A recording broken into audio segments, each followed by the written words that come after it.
प्रेम से बोलिए लक्ष्मी नारायण की जय। जय श्री कृष्ण, राधे राधे।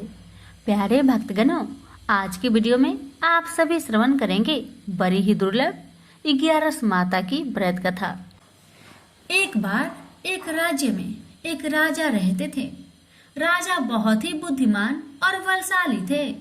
राजा सदैव अपनी प्रजा का बहुत अच्छे से ध्यान रखते थे। प्रजा भी अपने राजा को बहुत पसंद करते थे। राजा की 2 बेटियां थी। राजा अपनी दोनों बेटियों से बहुत प्रेम करता था। राजा की छोटी बेटी देखने में बहुत सुंदर और आकर्षक थी और राजा की बड़ी बेटी छोटी बेटी के मुकाबले थोड़ा कम सुंदर थी। राजा की छोटी बेटी 11 माता का पूजन किया करती थी और सभी लोग राजा की छोटी बेटी से बहुत प्रेम करते थे और बहुत प्रशंसा करते थे। राजा भी अपनी छोटी बेटी को बड़ी बेटी से अधिक प्रेम करते थे, जिस कारण राजा की बड़ी बेटी अपनी छोटी बहन से बहुत नफरत करने लगी। राजा की दोनों बेटियां जब बड़ी हो गई, तब एक पड़ोस राज्य में रहने वाला राजकुमार राजा की बड़ी बेटी के लिए रिश्ता लेकर आया। लेकिन जैसे ही उस राजकुमार की नजर राजा की छोटी बेटी पर पड़ी, तो वह राजकुमार राजा की छोटी बेटी पर आकर्षक हो गया और उससे पहले नजर में ही प्रेम कर बैठा।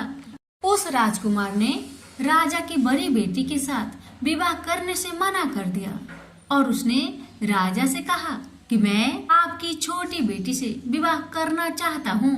जिसके बाद राजा की बड़ी बेटी यह देखकर अपनी छोटी बहन से बहुत क्रोधित हो गई और राजा की बड़ी बेटी ने अपनी छोटी बहन को अपना सबसे बड़ा दुश्मन मान लिया। राजा की बड़ी बेटी ने अपनी छोटी बहन से बदला लेने का निर्णय लिया, जिसके लिए उसने अपनी छोटी बहन को जान से मारने का प्लान बनाया। राजा की बड़ी बेटी ने अपनी छोटी बहन को मारने के लिए सबसे पहले एक लड्डू में जहर मिलाकर अपनी छोटी बहन को दे दिया और उसको लड्डू खाने के लिए कहा। लेकिन लड्डू खाने के बाद भी छोटी बहन को कुछ नहीं हुआ।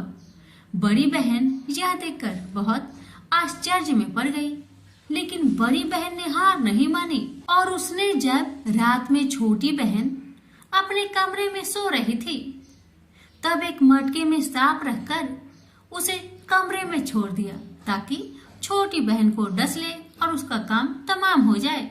लेकिन सांप भी छोटी बहन का कुछ नहीं कर पाया। जिसके बाद बड़ी बहन ने अपनी छोटी बहन से कहा कि चलो हम लोग कुएं से पानी भरकर लाते हैं। जिसके लिए वह छोटी बहन को पानी भरने के बहाने कुएं के पास ले गई और उसने अपनी छोटी बहन को कुएं में धक्का दे दिया। लेकिन 11 माता की कृपा से छोटी बहन को तब भी कुछ नहीं हुआ, क्योंकि हर बार 11 माता उसकी रक्षा कर रही थी। और उधर बड़ी बहन अपने सारे प्रयासों के बाद असफल हो रही थी, जिससे वह बहुत क्रोधित हो जा रही थी। फिर उसने अपनी छोटी बहन के पास जाकर उससे खुद पूछा कि मेरी छोटी बहन, तुमको पता है भगवान ने सबकी मृत्यु एक निश्चित समय पर लिखी हुई है और कैसे तुम्हारी मृत्यु होगी, क्या यह तुम जानती हो? तब छोटी बहन ने अपनी बड़ी बहन को बताया कि हाँ, मैं जानती हूँ मेरी मृत्यु कैसे होगी। छोटी बहन से यह सुनकर बड़ी बहन मन ही मन बहुत प्रसन्न होने लगी और उसने अपनी छोटी बहन से कहा कि तो मुझे अपनी मृत्यु की राज बताओ। छोटी बहन ने अपनी बड़ी बहन से कहा कि मेरी मृत्यु तो एक तोते में है। जो तोते के गले में एक हार है, उसी में मेरा प्राण छुपा हुआ है। जब तक कोई भी व्यक्ति तोते को मारकर वह हार अपने गले में पहनेगा तो मैं मूर्छित हो जाऊंगी, और जैसे ही उस हार को अपने गले से उतारेगा तो मैं वापस जीवित हो जाऊंगी। अपनी छोटी बहन की मृत्यु का राज जानकर बड़ी बहन बहुत खुश हो गई और वह अपनी छोटी बहन को मारने के लिए उसके पालतू तोते को ढूंढना शुरू कर दिया। और छोटी बहन को इस बात का आभास तक न हुआ कि कोई उसकी जान लेना चाहता है, जिसके लिए वह अपने पिताजी के पास गई और उसने अपने पिताजी से कहा कि पिताजी, मेरी मृत्यु के बाद आप मुझे जलाइएगा मत, बल्कि आप मुझे अपनी पुरानी हवेली में एक पलंग में लेटाकर छोड़ दीजिएगा।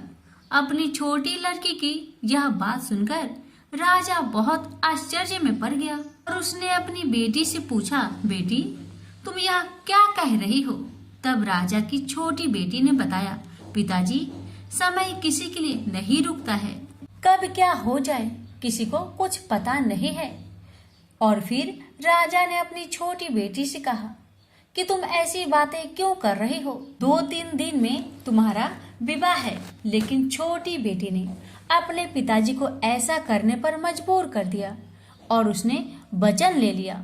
राजा ने भी अपनी छोटी बेटी की बात स्वीकार कर ली और 2-3 दिनों के बाद जब शादी का समय आया तब राजकुमार बारात लेकर राजा के घर आया और राजकुमार और राजा की छोटी बेटी का विवाह शुरू हो गया। जैसे ही राजा की छोटी बेटी राजकुमार के साथ फेरे लेना शुरू करती है तो उसकी बड़ी बहन अपनी छोटी बहन के कमरे में जाकर उसके तोते को पकड़ लेती है और उसको जान से मार देती है। तोते के गले में जो हार था उसको अपने गले में धारण कर लेती है। जैसे ही बड़ी बहन उस हार को अपने गले में धारण करती है तो उधर छोटी बहन 3.5 ही फेरे ले पाती है और वह फिर बेहोश होकर गिर जाती है। जिसके बाद राजा ने बड़े बड़े हकीमों को बुलवाया और अपनी छोटी बेटी का इलाज करने के लिए कहा। राजा की बात सुनकर वैद्य ने छोटी बेटी को जब चेक किया, राजा को बताया कि आपकी छोटी बेटी ना तो जीवित है और ना मरी हुई है। यह मैं ऐसी पहली बार देख रहा हूँ। राजा ने वैद्य और हकीम को ये बात बाहर बताने से मना कर दिया कि अगर तुमने यह बात किसी को बाहर बताई तो मैं तुम्हें फांसी दे दूंगा। राजा ने ऐसे दोनों को धमकाया। राजा ने अपनी छोटी बेटी को पुराने महल में जाकर एक पलंग में लेटा दिया और वहां पर कुछ सैनिकों तैनात कर दिया। वापस अपने महल पर आ गया। राजा की बड़ी बेटी अपने पिताजी के पास आई और कहने लगी, पिताजी, अगर यह शादी संपन्न नहीं हुई तो आपकी इज्जत का क्या होगा? आप कहे तो मैं आपकी इज्जत बचाने के लिए राजकुमार से शादी करने के लिए तैयार हूँ।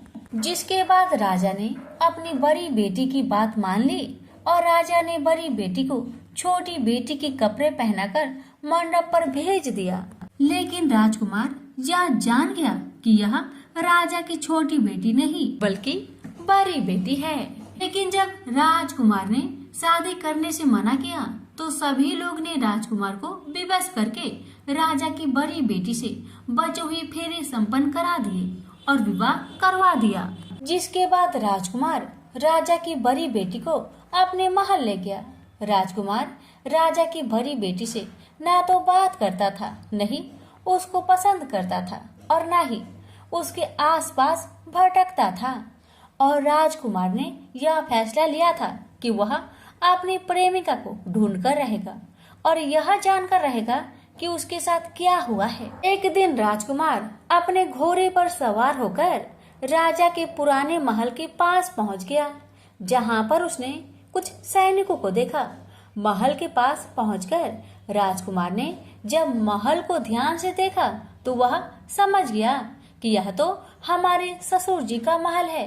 तब राजकुमार ने सैनिकों से पूछा, तुम लोग यहाँ क्या कर रहे हो और इस महल के अंदर उस पलंग में कौन लेटा हुआ है? जिसके बाद सैनिकों ने बताया कि यहाँ पर राजा की छोटी बेटी लेटी हुई है। यह सुनकर राजकुमार बहुत प्रसन्न हुआ और चिंतित भी हुआ। वह तुरंत अपनी प्रेमिका के पास पहुँच गया और उसकी सेवा करने लगा। जैसे ही रात हुई तो राजा की छोटी बेटी उठकर खड़ी हो गई। राजकुमार यह देखकर बहुत खुश हुआ और उसने अपनी प्रेमिका से पूछा कि तुम यहाँ क्या कर रही हो? तुम मेरे साथ मेरे घर चलो। राजा की छोटी बेटी ने राजकुमार को सारी बातें बता दी कि मेरी जान एक तोते में बसी थी और मैंने यह सब सिर्फ अपनी बड़ी बहन को बताया था और मुझे पता है कि उसने ही मुझे मारने का प्रयास किया है। उसके पास एक हार है जिसको वह सुबह पहन लेती है और रात को उतार देती है। जब तक वह हार को पहने रहती है तब तक मैं मूर्छित रहती हूँ और जैसे ही वह हार को उतार देती है तो मैं जीवित हो जाती हूँ। और जब तक मेरी बहन के पास वह हार है तब तक मैं ऐसे ही जीवित और मूर्छित होती रहूंगी। अगर मेरी बड़ी बहन के पास जो हार वह मेरे हाथ लग जाए तो मैं हमेशा के लिए जीवित हो जाऊंगी। राजकुमार यह बात सुनकर राजा की छोटी बेटी के पास रहने का निर्णय ले लिया और उसने अपने बचे हुए सारे फेरे उस पलंग में लेटी राजकुमारी की छोटी बेटी के साथ ले लिए और अपना विवाह को पूर्ण कर लिया और वहीं पर रहने लगा। देखते ही देखते कुछ समय में राजा की छोटी बेटी और राजकुमार की पत्नी पेट से हो गई। एक दिन राजकुमार को किसी काम से बाहर जाना पड़ा। तब छोटी बहन के पेट में बहुत तेज दर्द होने लगा, जिसके बाद उसने 11 माता का ध्यान किया। जिसके बाद वहां पर 11 माता प्रकट हुई और उन्होंने अपने भक्तों के दर्द को दूर किया और एक पुत्र की प्राप्ति करवाई। और वहीं पर अचानक से राजकुमार भी आ गया। राजकुमार ने 11 माता को देखा तो वह आश्चर्य हो गया और उसने तुरंत माता को प्रणाम किया और 11 माता ने राजकुमार से कहा, जब तुम्हारा बेटा 5 वर्ष का हो जाए तो तुम अपनी पत्नी के हार आकर इसके गले में डाल देना। और देखते देखते राजकुमार और राजा की छोटी बेटी का पुत्र 5 वर्ष का हो जाता है। तो राजकुमार अपने बेटे से कहता है कि बेटा, मैं कुछ काम से बाहर जा रहा हूँ, तुम अपनी माता का ध्यान रखना। और वह वहां से चला जाता है। राजकुमार को बाहर निकलता देख बड़ी बहन के सैनिक देख लेते हैं और वह बड़ी बहन को जाकर सारी बातें बता देते हैं। जिसके बाद बड़ी बहन अपनी छोटी बहन के पुत्र को वहां से उठवा लेती है और उसको मरवा देती है। छोटी बेटी के पुत्र के 2 टुकड़े करवा देती है। पहला टुकड़ा चक्की के पास छुपा देती है और दूसरा टुकड़ा अपने पलंग के नीचे रख देती है। 11 माता बड़ी बहन की सारी करतूत अपनी आंखों से देख रही थी। उनसे रहा नहीं गया। वह एक भिखारी का रूप लेकर बड़ी बहन के पास चली आती है, जिसके बाद वहां पर भिक्षा मांगने लगती है। बड़ी बहन अपने नौकरों से कहती है कि जाकर भिक्षा दे दो, लेकिन जैसे ही नौकर 11 माता को भिक्षा देने के लिए आते हैं तो माता उन्हें मना कर देती है और कहती है कि मैं तुम्हारे महारानी से ही भिक्षा लूंगी, जाओ जाकर कह दो। इसके बाद बड़ी बहन स्वयं ही भिक्षा देने के लिए माता के पास आती है।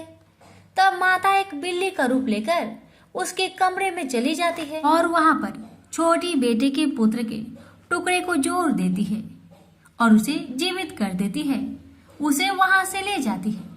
राजकुमार अपने बेटे को लेकर अपनी पत्नी के पास जाता है और उसे कहता है कि तुम इसका ध्यान रखना। अगर तुम इस बच्चे का अच्छे से ध्यान रखोगी तो मैं तुमसे बात करूंगा। एक दिन राजकुमार बच्चे से कहता है कि तुम मम्मी से उनके गले का हार मांग लो। जिसके बाद राजकुमार का लड़का अपनी मम्मी के पास जाता है और कहता है कि मम्मी, मुझे तुम्हारा हार चाहिए जो तुमने गले में पहन रखा है। यह सुनकर पहले तो बड़ी बहन बहुत क्रोधित होती है, पर उसको यह याद आता है कि राजकुमार ने कहा था कि अगर मैं इस बच्चे का ध्यान रखूं तो वह मुझसे बात करेंगे। इसके कारण वह हार को उस बच्चे को दे देती है और वह तुरंत हार ले जाकर अपने पिताजी को दे देता है।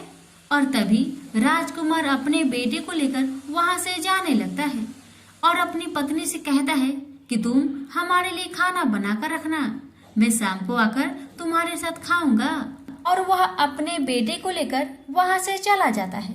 जिसके बाद वह राजा के पास जाता है और उनको सारी बातें बता देता है। राजा अपनी बड़ी बेटी की यह करतूत सुनकर बहुत क्रोधित होते हैं और अपनी परवरिश पर ही दोष देने लगते हैं और राजकुमार को अपनी छोटी बेटी के साथ रहने के लिए आदेश देते हैं। 11 माता की कृपा से राजा की छोटी बेटी राजकुमार के साथ सुखी जीवन व्यतीत करने लगी और हर 11 को 11 माता का व्रत करने लगे। प्रेम से बोलिए 11 माता की जय।